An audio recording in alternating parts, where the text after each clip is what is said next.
देखो ये हो गया पुष्पा, ये पुष्पा है, ठीक है। आप लोग को समझाने के लिए देखिए हम फालतू एग्जांपल लिए हैं।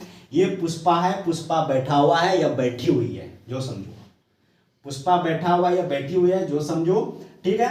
इसका जो ये बैठी हुई है, देखो इसका गुरुत्व केंद्र यहाँ आ गया, गुरुत्व सेंटर ऑफ मास यहाँ आ गया, तो लंबाई कहाँ हो गया, लंबाई यहाँ से लेकर के यहाँ तक आ गया। क्योंकि देखो सेंटर ऑफ मास प्लस रस्सी की लंबाई दोनों मिल के प्रभावी लंबाई, उसी तरह सेंटर ऑफ मास प्लस इस रस्सी की लंबाई दोनों मिल करके प्रभावी लंबाई। ऐसा नहीं कि यहाँ पकड़ा है तो यहाँ तक ये लंबाई हो गया, सेंटर ऑफ मास प्लस रस्सी की लंबाई दोनों मिलकर प्रभावी लंबाई। तो सेंटर ऑफ मास यहाँ है इसका, तो क्या है, लंबाई ज्यादा है, लंबाई ज्यादा है तो क्या हो रहा है, आवर्तकाल ज्यादा हो रहा है, लंबाई ज्यादा हो रहा है तो आवर्तकाल ज्यादा हो रहा है। लेकिन क्या कर रहा है, अगर वो अचानक खड़ी हो जाए तो उसका आवर्तकाल घट जाता है। क्यों? क्योंकि रस्सी की लंबाई घट जाता है। देखो खड़ी हो गया, चलो पुष्पा को हम खड़ा करा दिए, पुष्पा झुकेगा नहीं, पुष्पा को झुका भी दिए, पुष्पा को खड़ा भी कर दिए। देखो जब खड़ा हो गया तो सेंटर ऑफ मास यहाँ था, यानी वो स्टूडेंट जो है आपसे जो बोलता है कि लूसेंट से क्वेश्चन नहीं रहता है, देखिए ये सब क्वेश्चन पूछता है कि नहीं पूछता है, हाँ, उसके मुंह पे तमाचा मारिए और आपको भी भड़काता है उसको। एक तो उसको पढ़ने नहीं आता है, ढंग से पढ़ा नहीं है, और आपको भी ऐसा बोलता है।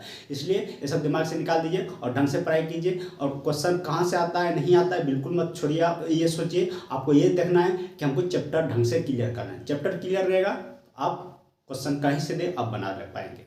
जय हिंद। जैसा कि सरस्वती पूजा तो खत्म हो चुका है, तो पुनः आप लोग तैयारी पे लग जाइए, क्योंकि आपका एग्जाम है आगे में।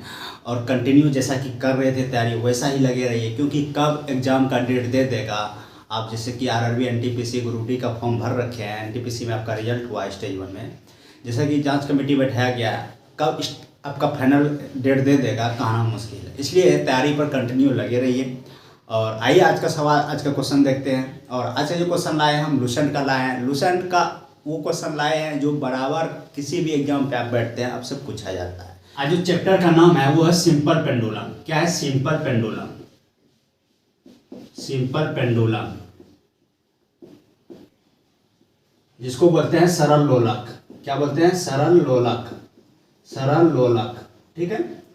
ये चैप्टर है, ये लूसेंट में भी है, आपके पास लूसेंट होगा वहां से भी आप देख सकते हैं। इसको पहले फंडा इसको समझना है कि सिंपल पेंडुलम आखिर बोला है किसको जाता है। देखो कोई भी किसी भी फिक्स पॉइंट से जब हम एक रस्सी को लटका देते हैं किसी भी फिक्स पॉइंट से, जैसे ये क्या है, ये हम बना दिए एक, इसको समझ लीजिए एक लोहा का है या लकड़ी का है, ठीक है। और इसमें यहाँ पे क्या किया, फिक्स पॉइंट से इसको हम लटका दिए, ठीक है, लटका दिए। और यहाँ पर एक गोला इसमें बांध दिए, हम एक गोला झुला दिए, ठीक है, एक गोला झुला दिए। बात को समझिए, ठीक है, एक गोला झुला दिए। इसी पूरा को ये जो पूरा हो गया, इसी को सिंपल पेंडुलम यानी सरल लोलक कहा जाता है। जैसे कि घड़ी, आप लोग के घर में अगर घड़ी होगा, वो बड़ा बड़ा जो घड़ी होता है देखिएगा, उसमें से एक डंडा ऐसे ऐसे झूलते रहता है, हाँ बराबर ये झूलते रहता है, उसको बोला जाता है सरल लोलक यानी सिंपल पेंडुलम, ठीक ना। तो इसी को हम लोग क्या बोलते हैं, सिंपल पेंडुलम। यानी कि एक रस्सी को जब किसी फिक्स पॉइंट से एक रस्सी को लटका दिया जाता है और नीचे उसमें से एक कोई पदार्थ यानी एक कोई ऑब्जेक्ट को बांध दिया जाता है, तब इसको हम लोग क्या बोलते हैं, सिंपल पेंडुलम, सरल लोलक बोला जाता है। इस रस्सी की लंबाई को प्रॉपर लंबाई नहीं होता है, इस रस्सी की लंबाई को प्रभावी लंबाई कहा जाता है, ठीक ना। क्या कहा जाता है? प्रभावी लंबाई। प्रभावी लंबाई कहा जाता है, प्रभावी लंबाई कहा जाता है, प्रभावी लंबाई कहा जाता है, ठीक है। क्यों कहा जाता है प्रभावी लंबाई, जिसको कि एल से डिनोट किया जाता है, बड़ी एल या छोटी एल जो भी लिखिए, ठीक ना।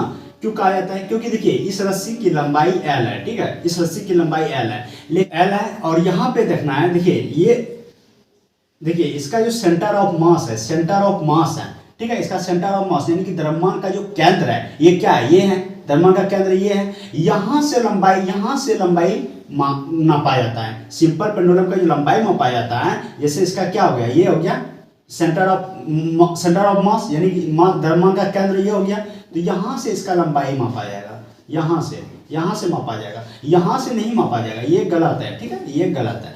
यहाँ से जब मापा जाएगा तो ये क्या है, देखिए इसका रेडियस होगा कुछ ना कुछ, यहाँ तक ये रेडियस होगा यानी आर होगा, और ये क्या होगा, एल होगा। तो ये दोनों को मिला करके ही प्रभावी लंबाई यानी कि एल प्लस आर मिल करके प्रभावी लंबाई बनता है, प्रभावी लंबाई, ठीक है, प्रभावी लंबाई। और इसी को फाइनल रूप से एल से डिनोट किया जाता है। समझ गए? प्रभावी लंबाई किसको कहा जाता है, यानी कि ऑब्जेक्ट का यानी सेंटर ऑफ मास जो हुआ इसका रेडियस प्लस लंबाई का, रस्सी का जो लंबाई है, दोनों को मिल करके प्रभावी लंबाई कहा जाता है। इसी को एल से डिनोट किया जाता है। समझिए? अब देखना है यहाँ पे कि जैसे कि ये सेम फिगर बना रहे हैं फिर से, ठीक है।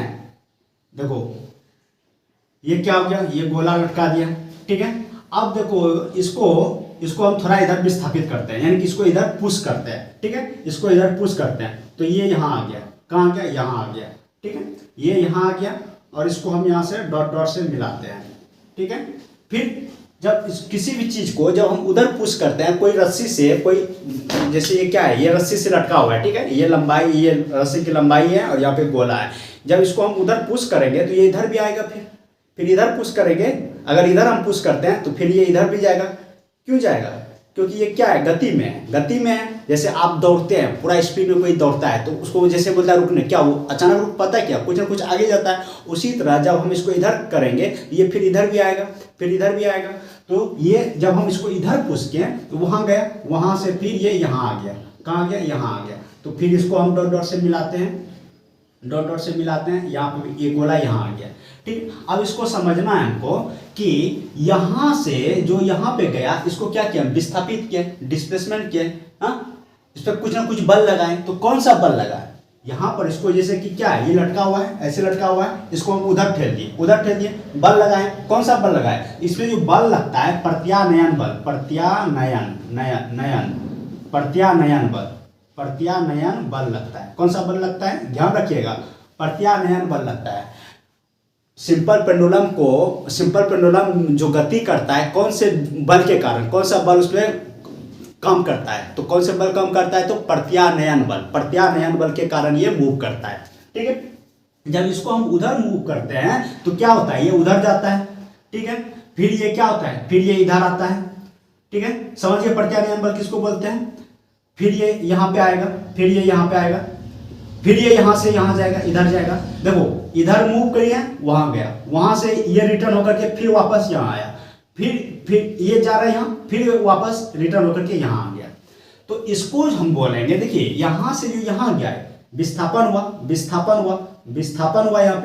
यहाँ पे विस्थापन हुआ। अब देखो कोई भी वस्तु जब गति करता है तो उसमें त्वरण भी उत्पन्न होता है, हाँ। कोई भी वस्तु गति करता है क्या होता है, त्वरण भी उत्पन्न होता है, उसमें क्या होता है, त्वरण भी होता है। तो देखो कोई भी चीज जैसे कि ये लोलक है, इसको जब हम यहाँ पे मूव किए तो विस्थापन की दिशा जो है इधर हुआ, विस्थापित किया इधर, हम इधर विस्थापित कर रहे हैं तो विस्थापन की दिशा इधर हो गया।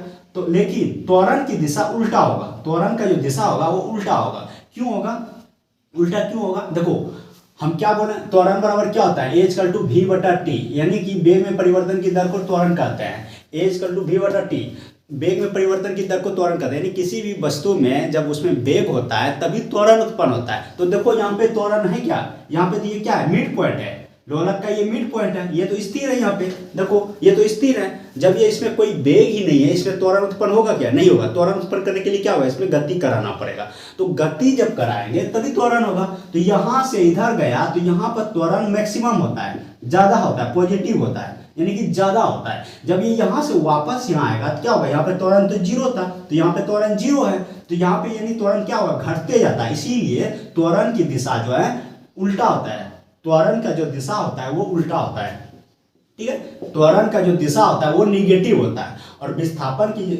जो होता है वो पॉजिटिव होता है। क्या होता है, पॉजिटिव होता है। विस्थापन जो होता है वो पॉजिटिव होता है। क्यों, विस्थापन की दिशा इधर है, त्वरण की दिशा इधर जा रहा है, समझ गए। विस्थापन की दिशा पॉजिटिव होता है, त्वरण का दिशा निगेटिव होता है। त्वरण विस्थापन जब किसी लोलक को उसका मिड पॉइंट पे रखा जाता है तो उसमें विस्थापन क्या होगा, विस्थापन जीरो। क्या होगा, विस्थापन जीरो, विस्थापित नहीं हो रहा है, ये विस्थापन जीरो है, हाँ। या फिर ये समझना है हमको कि एक लोलक है, इसको लटका दिया गया है और इसको हम झुला करके छोड़ देते हैं, ठीक है, झुला करके छोड़ देते हैं। ये क्या होगा, यहाँ आएगा, फिर यहाँ आएगा, ठीक है, यहाँ आएगा, फिर पहले इधर जाएगा, फिर इधर आएगा, यहाँ आएगा, फिर ये वापस होकर के यहाँ आ जाएगा, समझ। यानी कि देखिए यहाँ से यहाँ गया, फिर यहाँ से यहाँ, फिर यहाँ से यहाँ। किसी लोलक को जब हम झुला करके छोड़ देते हैं, पुनः वो अपनी स्थिति पर आकर के रुक जाता है, तो वहां पर विस्थापन क्या होगा? जीरो होगा। क्योंकि विस्थापन हम कैसे निकालते हैं? कोई आदमी है यहाँ पे, ठीक है, ये यहाँ से चला, यहाँ आया, यहाँ आया, यहाँ आया, यहाँ आया, यहाँ आया, यहाँ आया, यहाँ आया, फिर ये यहाँ यहीं आ गया, तो बोलेंगे इसका विस्थापन क्या होगा? आदमी देखो यहाँ से चलना चालू किया, यहाँ आया, फिर यहाँ आया, फिर यहाँ आया, फिर यहाँ आया, फिर यहाँ आया, फिर यहाँ आया, पुनः अपने जगह पे आ गया, बोलेंगे इसका विस्थापन क्या होगा? विस्थापन जीरो, विस्थापन जीरो। उन्होंने उसका जो विस्थापन हुआ जीरो हुआ, समझ गए ना? अगर वो यहाँ नहीं आता, मिड पॉइंट पे नहीं आता, तब वो विस्थापन जीरो नहीं होता। ऐसे ऐसे चला, यहाँ पे आकर रह गया, तब इसको हम मिला देंगे तो यहाँ ये विस्थापन निकला। ये इसी तरह जिस तरह ये यहाँ आ गया, उसी तरह ये भी अपने जगह पे आ जाता है, पुनः स्थिर हो जाता है। तो जिसके कारण क्या होता है? विस्थापन यहाँ पे मिड पॉइंट पे, यहाँ पे विस्थापन जो होगा क्या होगा? जीरो। त्वरण जो होगा ये भी जीरो। और यहाँ पर जो त्वरण होगा मैक्सिमम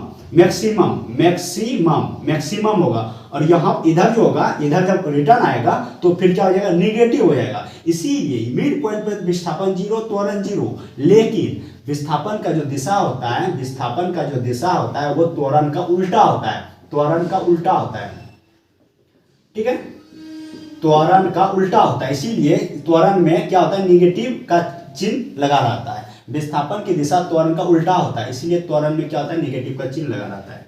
समझिए। अब देखो एक क्वेश्चन और, कि किसी भी लोलक को जब हम उसके गति कराते हैं, जैसे इसको हम उधर ठेल दिए, फिर ये यहाँ आके यहाँ जा रहा है, यहाँ से फिर वापस यहाँ करके रुक जा रहा है, ठीक है, तो ऐसा क्यों? किसके कारण? तो गुरुत्वीय त्वरण के कारण। देखो ये लोलक है, इसको आप यहाँ से मूव करा दिए, फिर यहाँ इधर आ गया, फिर यहाँ आ गया, फिर यहाँ आ गया, धीरे धीरे आकर के यहाँ पे रुक गया, तो किसके कारण? गुरुत्वीय त्वरण के कारण। देखो किस बल के कारण ये मूव हो रहा है? प्रत्यानयन बल के कारण, ठीक है। और ये किस बल के कारण, किसके कारण यहाँ पे पुनः अपने बिंदु पर आ रहा है, यानी अपने अवस्था पर आ रहा है? तो गुरुत्वीय त्वरण के कारण। गुरुत्वीय त्वरण के कारण ये क्या हो रहा है? यहाँ आ जा रहा है, गुरुत्वीय त्वरण, ठीक है। गुरुत्वीय त्वरण को किससे डिनोट किया जाता है? गुरुत्वीय त्वरण को किससे डिनोट किया जाता है? जी से, ठीक है, जी से। समझिए। अब देखो इसमें लोलक, देखो कोई भी लोलक जैसे है, देखो ये लोलक है, ये यहाँ से यहाँ गया, ठीक है, बात को समझना, ये यहाँ से यहाँ गया, फिर वापस ये यहाँ से यहाँ आया, और फिर यहाँ से यहाँ आया, यहाँ से यहाँ आया। अब ये यहाँ तो नहीं रहेगा, फिर ये यहाँ आएगा, यानी कि ये यहाँ आ गया। इसी तरह जब लोलक यहाँ से यहाँ, यहाँ से यहाँ, यहाँ से यहाँ, फिर यहाँ आ जाता है, तो इसी को हम लोग सरल आवर्त गति कहते हैं। यानी कि जब लोलक पूरा एक चक्कर काट लेता है तो हम उसको सरल आवर्त गति कहते हैं। जैसे कि देख लो, ये क्या है? जैसे कि ये देखो, ये क्या है? हाथ, ठीक है, इसका जो मिड पॉइंट है ये हुआ, ठीक है, ये हुआ। अब देखो ये हाथ मेरा यहाँ से यहाँ आया, ठीक है, फिर यहाँ से यहाँ आया, फिर यहाँ से यहाँ आएगा, फिर यहाँ से यहाँ आएगा। जब ये यहाँ पे आ जाएगा, इसी को हम सरल आवर्त गति कहते हैं। समझ गए? या फिर देख लो, इसको मूव करा करके हम क्या कर दें? अपने सर के चारों ओर घुमा करके पुनः यहाँ ला दिए, यहाँ से मूव हुआ था, यहाँ घुमा करके यहाँ ला दिए, तो इसको हम सरल आवर्त गति कहते हैं। यानी कि कोई भी ऑब्जेक्ट जब निश्चित समय में निश्चित पथ पर गति करता है और वो अपने पथ को दोहराते हैं, तो उसको हम सरल आवर्त गति कहते हैं। देखो यहाँ पे इसका पथ चेंज हो रहा है क्या? इसका पथ चेंज हो रहा है क्या? देखो ये यहाँ जा रहा है, फिर इसी पथ पर से यहाँ आ रहा है, फिर इसी पथ पर से यहाँ आ रहा है, तो इसको हम क्या करते हैं? निश्चित समय में, एक फिक्स समय भी उसका अंतराल नहीं होगा, जितना जोर से आप ठेलेंगे इधर, उतने जोर से इधर आएगा, उतने जोर से ऐसे करके शांत हो जाएगा। यानी कि निश्चित समय में निश्चित पथ पर, इसका पथ भी चेंज नहीं होगा और समय भी चेंज नहीं होगा, एक ही समय में, यानी कि एक निश्चित समय में एक निश्चित पथ पर जब वो गति करता है, इसको हम सरल आवर्त गति कहते हैं। देखो सरल आवर्त गति किसको कहते हैं? निश्चित समय में, ठीक है, निश्चित सोचो संयोग,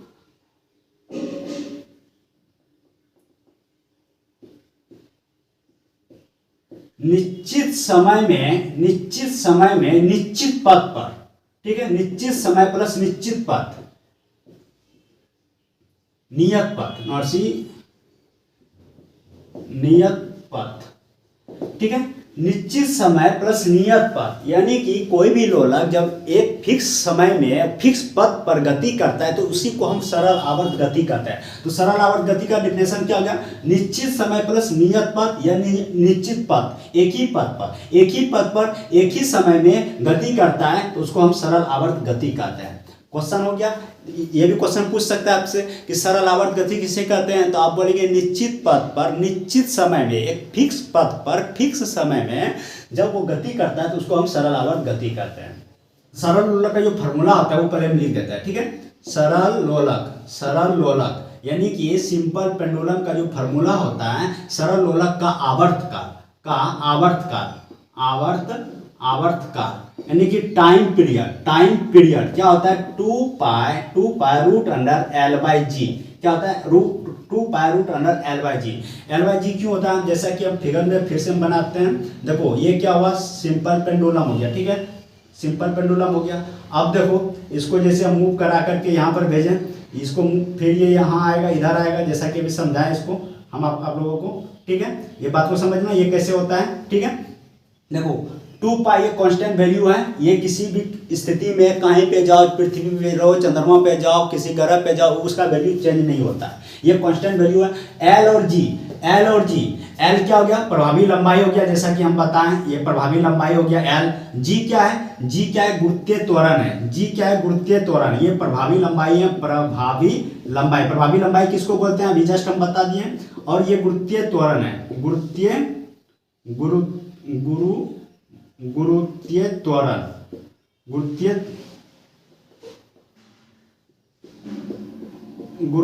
त्वरण, ठीक है, गुरुत्वीय त्वरण है। क्या है? गुरुत्वीय त्वरण कैसे होगा? क्योंकि कोई भी ऑब्जेक्ट अभी जस्ट बताया कि जब इसको मूव कराते हैं तो ये पुनः अपने स्थिति पर आने का प्रयास करता है, और वो जो प्रयास कर रहा है, आप जो इसको मूव करा रहा है, इसको यहाँ से वहाँ गया, वहाँ से फिर यहाँ आया, फिर यहाँ गया, फिर मतलब ये अपने स्थिति पर आने का प्रयास करता है। किसके कारण? गुरुत्वीय त्वरण के कारण। गुरुत्वीय त्वरण उसको अपने नीचे की ओर क्या करता है? उसको खींचता है। तो गुरुत्वीय त्वरण के कारण आने का प्रयास करता है, इसीलिए 2 pi root under L by g होता है। एल क्या है? प्रभावी लंबाई, जी क्या है? गुरुत्वीय त्वरण हो गया, ठीक है। अब इसी टी देखो, टी इसको अगर हम निकाल दें तो इसको बाहर कर दें, देखो इसको हम ऐसे भी लिख सकते हैं, रूट अंडर एल गुना 1/√अंडर जी। इसको ऐसे भी लिख सकते हैं ना। देखो ये रूट अंडर एल गुना 1 क्या हो जाएगा? रूट अंडर एल बटा जी हो जाएगा ना, ये हो जाएगा। तो इसको हम क्या क्या निकालिए, तो ये हम बोल सकते हैं टी समानुपाती रूट अंडर एल होता है, और टी व्युत्क्रमानुपाती जी होता है। ये तो हम बोल सकते हैं टी अनुक्रमानुपाती रूट अंडर एल होता है, यानी कि आवर्त काल जो होता है वो लंबाई के अनुक्रमानुपाती होता है और गुरुत्वीय त्वरण के व्युत्क्रमानुपाती होता है। ध्यान रखिएगा, लंबाई के अनुक्रमानुपाती होता है और गुरुत्वीय त्वरण के व्युत्क्रमानुपाती होता है। समझ गए? इसका मतलब ये हो गया, जब किसी भी सरल लोलक का लंबाई बढ़ेगा तो उसका आवर्तकाल भी बढ़ेगा। लंबाई बढ़ेगा तो आवर्तकाल बढ़ेगा, गुणा में बढ़े या परसेंटेज में बढ़े, जिसमें भी बढ़े, लंबाई बढ़े तो आवर्तकाल बढ़ेगा, ठीक है। गुरुत्वीय त्वरण बढ़ेगा तो आवर्तकाल क्या होगा? घटेगा। गुरुत्वीय त्वरण घटेगा तो आवर्तकाल बढ़ेगा। इसका मतलब यही हो गया, लंबाई बढ़ेगा आवर्तकाल बढ़ेगा, लंबाई घटेगा आवर्तकाल घटेगा, गुरुत्वीय त्वरण बढ़ेगा तो आवर्तकाल घटेगा। देखो इसमें क्या होगा? टी अनुक्रमानुपाती एल, ठीक है। इसमें क्या है? लंबाई बढ़ेगा, हाँ लंबाई बढ़ेगा तो क्या होगा? आवर्तकाल क्या होगा? ये भी बढ़ेगा, ठीक है, ये भी बढ़ेगा, ठीक है। और फिर लंबाई घटेगा, देखो ये एक हो गया, ठीक है। दूसरा देखो, लंबाई घटेगा तो क्या होगा? आवर्तकाल घटेगा, ठीक है। आवर्तकाल घटेगा, ठीक है। आवर्तकाल घटेगा और लंबाई बढ़ेगा।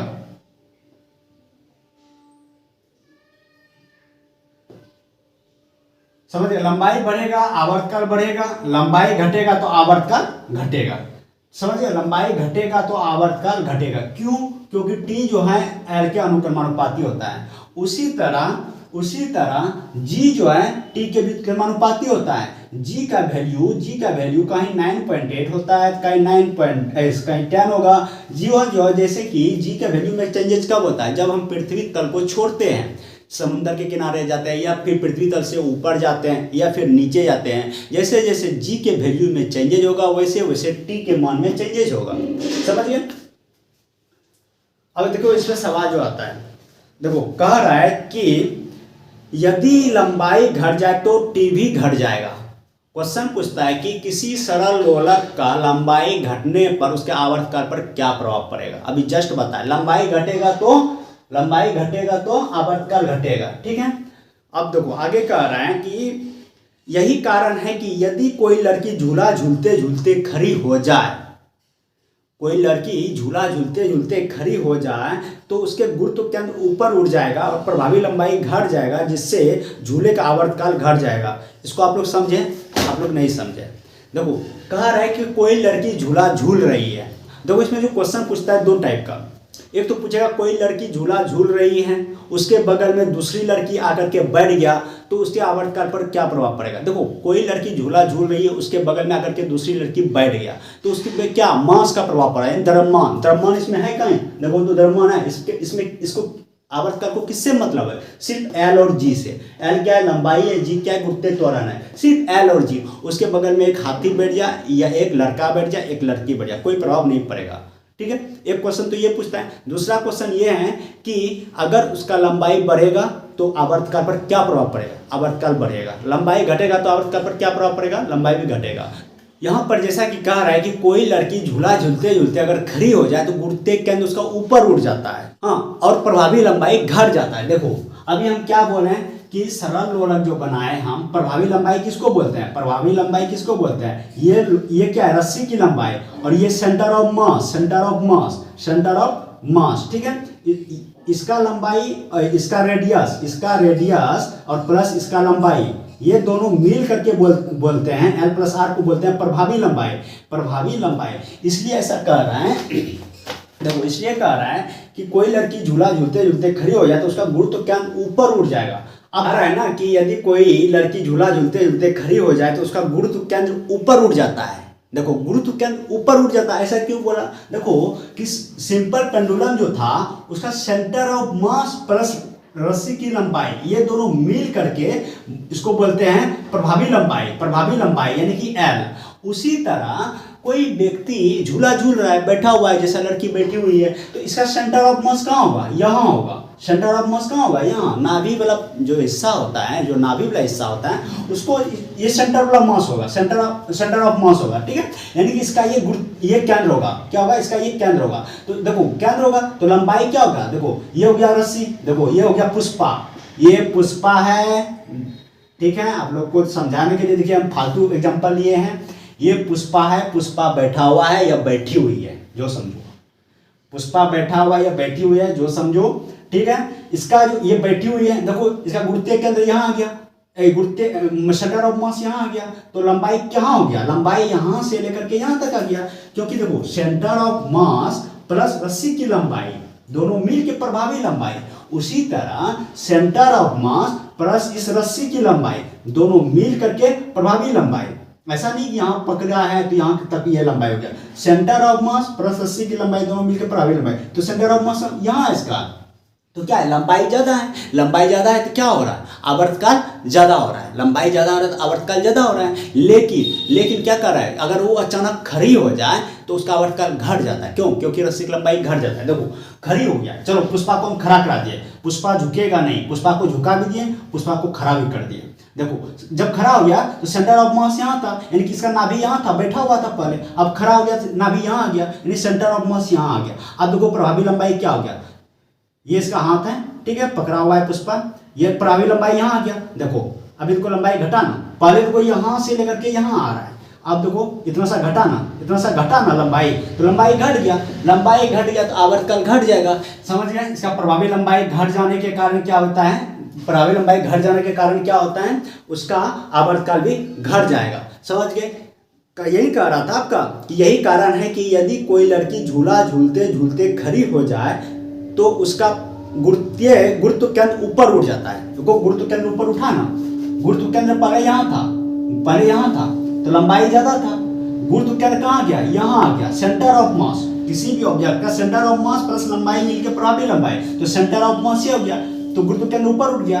हाँ, गुरुत्व केंद्र कहाँ आ गया, यहाँ आ गया, और ये क्या हो गया, लंबाई घट गया। और ये गुरुत्व केंद्र यहाँ था, लंबाई बढ़ गया, तो लंबाई बढ़ेगा तो आवर्तकाल बढ़ेगा, लंबाई घटेगा तो आवर्तकाल घटेगा। समझिए। आइए दूसरा देखते हैं। कारण आवर्तकाल लोलक के द्रव्यमान पर निर्भर नहीं करता है, अभी जस्ट समझा है। इसमें द्रव्यमान है क्या, नहीं है, लंबाई है और गुरुत्व त्वरण है, तो मास पर निर्भर नहीं करता है। उसके बगल में कोई भी आकर के बैठ जाए तो प्रभाव नहीं पड़ेगा। ठीक है, देखो तीसरा नंबर जो है, तीसरा नंबर देख रहे हैं, कह रहा है किसी लोलक घड़ी को पृथ्वी तल से ऊपर या नीचे ले जाने पर उसका क्या होता है, आवर्तकाल बढ़ जाता है। क्यों, क्योंकि जी के मान क्या होता है, चेंजेज होता है, क्या होता है, घट जाता है। अभी जस्ट बताया, हम किसी भी सरल लोलक को पृथ्वी तल से ऊपर या नीचे ले जाएंगे तो जी का मान घटेगा, जी का मान घटेगा, जी का मान घटेगा तो टी का मान क्या होगा, बढ़ेगा, टी का मान क्या होगा, बढ़ेगा, यानी क्या होगा, आवर्तकाल बढ़ जाएगा और घड़ी सुस्त हो जाएगी। क्या होगा, घड़ी सुस्त हो जाएगी। ये समझो कि दो आदमी, एक को बोलेंगे कि 5 किलोमीटर प्रति घंटे की रफ्तार से तुम जाओ, ठीक है, ए एंड बी है, ठीक है, ये पॉइंट है, ये पॉइंट है, एक ये पॉइंट है, दोनों एक ही पॉइंट पे खड़ा है, ठीक है। इसको बोलेंगे तुम 5 किलोमीटर प्रति घंटा के रफ्तार से जाओ, ठीक है, और इसको बोलेंगे तुम 10 किलोमीटर प्रति घंटा के रफ्तार से जाओ, ठीक है। तो पहले कौन पहुंचेगा, बी पहुंचेगा, यहाँ बी पहुंचेगा, बाद में ए पहुंचेगा। यानी क्या हो रहा है, ए सुस्त हो गया है, ए सुस्त हो गया। क्यों सुस्त हुआ, क्योंकि ये धीरे चल रहा है। उसी तरह टी क्या हो गया, टी बड़ा हो गया, यानी कि आवर्तकाल उसका बढ़ गया, इसके कारण क्या होगा, उसका घड़ी सुस्त हो गया। बात तो समझना। बी जो है इसका स्पीड 10 किलोमीटर प्रति घंटा है, जल्दी से जल्दी जा रहे हैं, जल्दी आ रहे हैं। यानी क्या, उसका लंबाई, यानी जितना लंबाई ये तय करेगा जितने समय में, उससे हाफ समय में ये तय करेगा। यानी कि इसका लंबाई कम, इसके तुलना में समझ लो इसका लंबाई कम है। अगर ये 10 किलोमीटर प्रति घंटे की रफ्तार से जा रहा है, समझ लो इसको कम डिस्टेंस दूरी तय करना है, इसको समझ लो ज्यादा दूरी तय करना है। तो किसको ज्यादा समय लगेगा, 5 को ज्यादा लगेगा, यानी ए को ज्यादा लगेगा, बी को कम लगेगा। तो ए जो है यानी कि टी जो है, इसका क्या होगा, आवर्तकाल क्या होगा, बढ़ जाएगा। टी क्या होगा, आवर्तकाल बढ़ जाएगा। क्यों बढ़ेगा, क्योंकि पृथ्वी तल से ऊपर या नीचे जाने पर जी का मान घटेगा, तो टी बढ़ेगा, आवर्तकाल बढ़ेगा और घड़ी सुस्त हो जाएगा। आवर्तकाल बढ़ेगा, घड़ी सुस्त हो जाएगा। 4 नंबर देखिए, कारण यदि लोलक घड़ी को उपग्रह पर ले जाए तो वह भारीनता के कारण घड़ी का आवर्तकाल अनंत हो जाएगा। भारीनता के कारण किसी उपग्रह पे जी का मान 0, क्या है, उपग्रह पे जी का मान 0, इसके कारण भारीनता के कारण क्या होगा, यानी कोई भार ही नहीं, ये कुछ भार ही नहीं, कुछ उसका वेट ही नहीं। देखो ये क्या है, ये कलम है, ठीक है, ये पेंसिल है मेरा, इसको क्या, इसका जो भार है किसके कारण, गुरुत्व के कारण। लेकिन इसको उपग्रह पे ले जाएंगे तो ये भारी हो जाएगा। क्यों, क्योंकि वहाँ पे क्या है, जी का मान 0 है, इसलिए इसका आवर्तकाल क्या होगा, अनंत हो जाएगा। देखो 2 pi root under L by g, यही है ना, जी क्या है, 0, डिवाइड करो, क्या होगा, अनंत, आवर्तकाल क्या हो जाएगा, अनंत हो जाएगा। समझिए। देखो कारण गर्मियों में लोलक की लंबाई बढ़ जाती है, इसलिए उसका आवर्तकाल भी बढ़ जाएगा। अभी जस्ट बताया हम, लोलक की लंबाई बढ़ेगा, आवर्तकाल बढ़ेगा, गर्मी में बढ़ जाता है। गर्मी में जैसे दिखना, लोहा जो होता है, लोहा क्या होता है, फैलता है। पटरी जब देखता है ना, रेल का पटरी क्या होता है, गर्मी सीजन में फैलता है। तो गर्मी सीजन में क्या होगा, आवर्तकाल लंबाई बढ़ेगा तो आवर्तकाल बढ़ेगा, ऑटोमेटिक है, आपको बता दिया है। इसका आवर्तकाल बढ़ेगा और सुस्त हो जाएगा और घड़ी सुस्त हो जाएगा। जैसा कि अभी बोले, लोलक का लंबाई बढ़ेगा, आवर्तकाल बढ़ जाएगा। आवर्तकाल मतलब टाइम पीरियड, जैसे अभी बोले कि इसको 5 घंटा जाने में लगेगा, इसको 5 घंटा जाने में लगेगा, इसको 10 घंटा लगेगा, इसको 5 घंटा लगेगा, इसको 4 घंटा लगेगा, ठीक है, 4 घंटा लगा, यानी समय कम लिया। समय कम लेगा तो क्या होगा, घड़ी स्पीड में घूमेगा, समय कम लिया। देखो ऐसे तुरंत हो गया, लेकिन समय ज़्यादा ले रहा है, यानी सुस्त हो गया घड़ी, ज़्यादा समय ले रहा है, धीरे धीरे मूव हो रहा है, मतलब घड़ी सुस्त हो गया। समझिए। चंद्रमा पर लोलक घड़ी को ले जाने पर उसका आवर्तकाल क्या होगा, बढ़ जाएगा। क्यों बढ़ेगा, क्योंकि जी का मान कम होता है, जी का मान पृथ्वी के मान से क्या होता है, 1/6 होता है, इसीलिए वहाँ पर जी क्या होगा, आवर्तकाल बढ़ जाएगा और घड़ी सुस्त हो जाएगा। तो सॉल्यूशन से जो आपका सरल आवर्त यानी सिंपल पेंडुलम, सरल लोलक जो चैप्टर था वो हम खत्म किए, और उम्मीद करेंगे आप ढंग से समझे होंगे। इसमें कुछ डाउट रहा होगा तो इसमें कमेंट सेक्शन में लिखिए। और वो स्टूडेंट जो है आपसे जो बोलता है कि सॉल्यूशन से क्वेश्चन नहीं रहता है, देखिए ये सब क्वेश्चन पूछता है कि नहीं पूछता है, हाँ, उसके मुंह पे तमाचा मारिए और आपको भी भड़काता है उसको। एक तो उसको पढ़ने नहीं आता है, ढंग से पढ़ा नहीं है, और आपको ही ऐसा बोलता है। इसलिए ये सब दिमाग से निकाल दीजिए और ढंग से पढ़ाई कीजिए। और क्वेश्चन कहाँ से आता है नहीं आता है बिल्कुल मत छोड़िए। आप ये सोचिए, आपको ये देखना है कि हमको चैप्टर ढंग से क्लियर करना है। चैप्टर क्लियर रहेगा, आप क्वेश्चन कहीं से दे आप बना ले पाएंगे। ठीक है, मिलता है नेक्स्ट वीडियो में, तब तक के लिए जय हिंद।